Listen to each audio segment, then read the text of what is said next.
નવસારીમાં 5 વર્ષે પણ તળાવ જોડાણ પ્રોજેક્ટ કાર્યરત નહીં થતા શહેરીજનોને પુનઃ 1 મહિનો પાણીકાપ સહન કરવાનો વારો આવ્યો છે। શિયાળામાં નહેર મરામત કરાતા 1 મહિના જેટલો સમય નહેરનું પાણીનું રોટેશન બંધ કરવું પડે છે, જેને લઈને પાલિકાને છેલ્લા અનેક વર્ષોથી પાણીકાપ મૂકવો પડી રહ્યો છે અને આ સ્થિતિ નિવારવા શહેરના 2 તળાવ શરબતિયા અને ટાટા તળાવને દુધિયા તળાવ અને જલાલપુરના થાણા તળાવને દેસાઈ તળાવ સાથે જોડવાની યોજના 5 વર્ષ અગાઉ બનાવી હતી, જેથી નહેરના પાણીનો સંગ્રહ વધુ કરી શકાય અને પાણીકાપ મૂકવો ના પડે। પરંતુ આ યોજના અધૂરી રહેતા ફરી એકવાર શહેરીજનો એક પાણીકાપનો સામનો કરવો પડી રહ્યો છે। કોંગ્રેસના રાજમાં શરૂ થયેલી આ યોજના 5 કરોડ રૂપિયાની હતી, જેની હાલ 95 કરોડ રૂપિયા જેટલી લાગત આવી ગઈ છે। ત્યારે વિપક્ષી સભ્યો પણ ભાજપ શાસિત પાલિકાની કામગીરી ઉપર સવાલો ઉઠાવી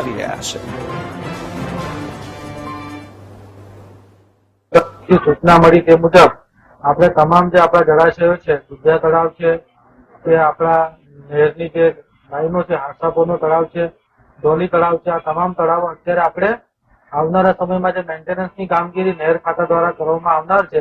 તે અંતર્ગત આપણે તમામ જળાશયો ભર્યા પછી પાણી કાપની આપણે જાહેરાત કરી છે। તે મુજબ શહેરના નગરજનોને રોજ સવારે એક ટાઈમ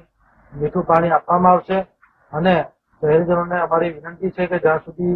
આ નહેરનું કામ મેન્ટેનન્સનું ચાલુ રહે છે ત્યાં સુધી આપણે આપણા પાણીની કરકસરપૂર્વક ઉપયોગ કરીએ, જેથી કરીને આપણે જે દિવસો છે આગળના તે વ્યવસ્થિત રીતે પસાર કરી શકીએ। ઘરમાં કેનાલ નવીનીકરણના અને સ્ટ્રક્ચર નવીનીકરણના કામો હાથ પર લેવામાં આવેલ છે, જે અન્વયે ઇજાદારશ્રીઓને પૂરતો સમય મળી રહે તે માટે દર વર્ષની જેમ આ વર્ષે પણ તેમ એટલે કે 37 દિવસનો કેનાલ ક્લોઝરનો સમયગાળો નક્કી કરવામાં આવેલ છે, જે અન્વયે 11 ડિસેમ્બરથી 16 જાન્યુઆરી સુધી નવસારી, સુપા અને ગણદેવી તાલુકાના ખેડૂત મિત્રો માટે કેનાલ ક્લોઝર રહેશે, જ્યારે ચીખલી અને વલસાડ જિલ્લાના ખેડૂત મિત્રો માટે 11 ડિસેમ્બરથી લઈને 3 ફેબ્રુઆરી સુધી કેનાલ ક્લોઝર રાખવાનો સમયગાળો નક્કી કરવામાં આવેલ છે।